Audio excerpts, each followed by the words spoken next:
Most solar companies are legitimate, but some are counting on your not knowing how this industry actually works. And I've watched it from the inside. 1,600 solar installs across New Jersey, Pennsylvania, and nationwide. Hey folks, it's John from My Solar Home. I've sat across from homeowners who got burned not because they were naive, but because the red flags were designed to look like normal business. I'm going to walk you through 5 of these today.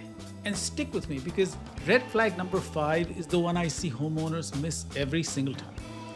A family in Toms River missed it last year. It cost them $14,000, something they didn't need to spend. And at the end, I'm going to give you the one question that stops it cold. Ask any installer this before you sign in. Red flag number 1, inflated production estimates. Every solar company gives you a projection. How many kilowatt hours your system will produce each year. That number drives everything, your payback period, your savings estimate, how many panels you need, and some companies inflate it. Here's how it works in New Jersey. A well-designed south-facing system gets roughly 4 to 4.5 hours of peak sun hours per day. That's the honest number. I've run the math on thousands of roofs. But I've seen quotes come in at 5, even 5.5 peak sun hours. Sounds small, but it's not. On a 10 kilowatt system, inflating peak sun hours by 15% means your system produces 15% less than what they told you. Your bill doesn't drop as much. Your payback stretches out from 8 years to 9, maybe to 10 years. You don't find out until a year into ownership when the numbers don't add up. So, what do you ask? Simple. Tell them you want to see the PV watts calculation. That's the National Renewable Energy Lab's own tool. It's free, it's public, and it uses actual weather data for your zip code. Any legitimate installer will put it up without blinking.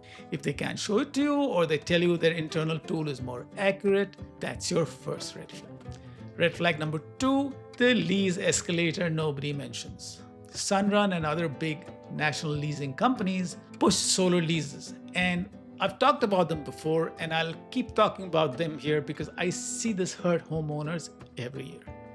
Here's what happens. They'll sit across from you and say your electric bill is $180 a month. Our solar lease is just $130 a month. You say $50 right now, no out-of-pocket payments, sounds great, and you sign. Buried in that contract, and I mean buried, page 11, maybe paragraph 4, it's a 2.9% annual escalator. Your lease payment goes up every single year. Year 1, $130, year 5, $147, year 10, $170, year 25, $204. Meanwhile, your utility rate also went up, so you're not saving what you thought you would. And here's what really stings in New Jersey. Under a lease, your SRECs, the solar renewable energy credits the state pays you, go to the leasing company, not you. In New Jersey, a typical home earns $1,000 to $1,500 a year in SRECs for 15 years. That's up to $22,000 over the life of the program. Under a lease, that money goes to Sunrun, not to the family who put the panels on their roof. Leases aren't automatically evil, but you need to see the full 25-year picture before you sign, and not just monthly. Red flag number 3, the or equivalent trap. You get a beautiful proposal, REC Alpha panels or Maxion or QCell, premium equipment, premium pricing. You feel good about it, you sign, the install day comes around, and a different brand shows up on your truck, and they won't even tell you about it. I have seen this, and the reason it's legal is 2 words buried in the contract: or equivalent. That phrase gives your installer the right to swap panels for whatever they have in stock the week of your install. Now, I'm not saying every swap is a ripoff. Sometimes equipment generally gets back ordered, but there's a difference between swapping a QP for another tier 1 panel at the same wattage, and between swapping your REC Alpha for a no-name module to pocket the module. Now, SunPower customers learned this the hard way when the company filed for bankruptcy in 2024. Some homeowners got the system they paid for, others got what the regional installer had on hand. No recourse, no refund. Before you sign, cross out the equivalent and write in the specific model number. Legitimate companies will agree to it, and the ones who push back, ask yourself why. Red flag number 4, they won't give you an itemized quote. This one is fast. If an installer hands you a total price and doesn't break it down line by line, think twice. A legitimate quote looks and shows your panel model, unit cost for inverter, racking system, labor, permit fees, utility interconnection fees, each line, each number, not a single solar system, $32,000. When I quote a homeowner in Princeton, they can see exactly what they're paying for. I quoted a system last month, 12 panels, 440 watts each, SolarEdge inverter, full itemization. Customer compared it to another quote that was just a total. The other company was $6,000 higher with no explanation. When she asked them to break it down, they told her it was proprietary. That's not proprietary. That's a company that is charging a huge markup. Itemized quotes protect you. They let you compare equipment across companies. They tell you exactly what goes on your roof. They insist on it every time.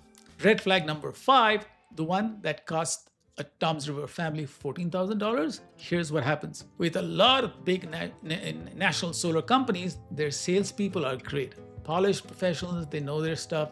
You feel comfortable, you sign. Then install day comes, the crew that shows up, you've never seen them before. They're not employees of the company you signed for. They're subcontractors, sometimes hired weeks before the job, sometimes hired that week, sometimes the lowest bid the company could find. Now, I'm not saying every subcontractor is bad. My crews are independent businesses too, but the difference is that I have worked with the same people for 15 years. I know their work. I stand behind it personally. When something goes wrong on one of my jobs, and in the 15 years I've installed, things do go wrong. You call me, I fix it. That family in Tom's River signed with a big nationwide company. The subcontractor crew did a bad roof penetration job. Didn't seal it right. 6 months later, heavy rain, water in the attic. They called in that national company. Their national company said, talk to the subcontractor. The subcontractor said their warranty was 1 year on labor and the clock had technically started at rough inspections, back and forth for 3 months. That family paid $14,000 out of pocket for roof repair. So here's the question I promised you. Before you sign with any solar company, ask them exactly who physically shows up to do my installation. Are they your employees or subcontractors? Can you give me the name of the crew, the foreman, the electrician? Tell me how long they worked with you. Watch how they answer. A company with nothing to hide answers that 30 seconds flat. A company that fumbles, gets vague, or tells you we use certified installation partners, that's really not an answer. You don't have to be an expert to protect yourself on this. You just have to know the 5 questions to ask. Ask for the PV watts calculation, read the escalator clause, get the panel number in writing, get an itemized code, and find out exactly who shows up on install day. That's it. Those 5 things separate a solid solar install from a nightmare. Now, if you're in New Jersey or Pennsylvania and want a free quote, reach out to me directly, please. Email solar@mysolarhome.us, call or text me at 609-908-3700, or visit mysolarhome.us. And if you're in another state, I have vetted partner installers across the country. I point you in the right direction and you get the best service. Hit that button if this helped you. Subscribe. I reply to every comment. And if there's somebody you know who's thinking about solarize them, please send them this video or send them my way. I could save them a lot of money.